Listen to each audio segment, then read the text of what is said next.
I'm going to read an excerpt from my novel Yams Do Not Exist. This part is called Horror at Chez Horowitz. By the start of May, Farinata was losing patience with the straggler ladybugs who could not decide whether they wanted in or out.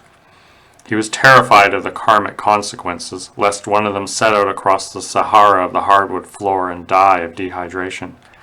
Over the past week or so, he had shuttled numerous parties of 3 or 4 down to the lawn at the base of the apartment, weather permitting. In the interim, they had not been without their amenities. He had learned that the lid of a jam jar or vitamin bottle, turned upside down and upgraded with less than a millimeter of water, was their heart's delight. Once they had slaked their thirst, they were content to scurry around the rim of the lid over and over again. He prided himself on his efforts, suspecting that these workouts and a subsequent show of fitness after a long spell of wintering would fast-track the mating process like nobody's business. Of course, the excessive care and generosity he showed them was a measure of everything he had squandered only a few weeks earlier. First, his mind reeled back to last Yom Kippur, which he had enjoyed rather obliviously at Schmelz's deli.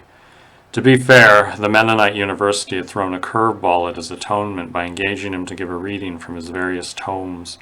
As a man given to appetite, he had forgotten all about fasting to cast out the bad, choosing to replenish his spirits after the event with a Reuben and a kosher beef dog. He had been at the apex of his digestive process when the accusatory text from Laura Horowitz chimed right into his back fillings. "I know what you did on Yom Kippur." Try to imagine that's in text language, writing, lingo. No, she was no fanatic. It was her father, Counselor Maury Horowitz, who would have wondered what kind of man, without the bloom of youth on his side like Jacob Bloom, thought he was above cleaning the pipes in the spiritual sense. Only a poet who lacked any sense of propriety. The way he said poet implied a lack of initiative in worldly affairs, would feast his eyes on the busy hands of Esther Schmelz as they assembled and heated his controversial sandwich. The kasha knish on the house was a hurtful fiction and practically impossible for anyone who had a business to run.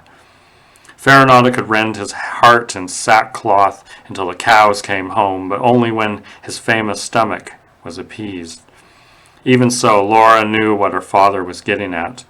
When you're fooling around with that schlemiel, Maury actually would have called him Nebbish, a catch like Bloom will slip the net. He'll sidle up to another student of proctology and you'll find yourself ordering onion bisque from your former paramour. Mark my words.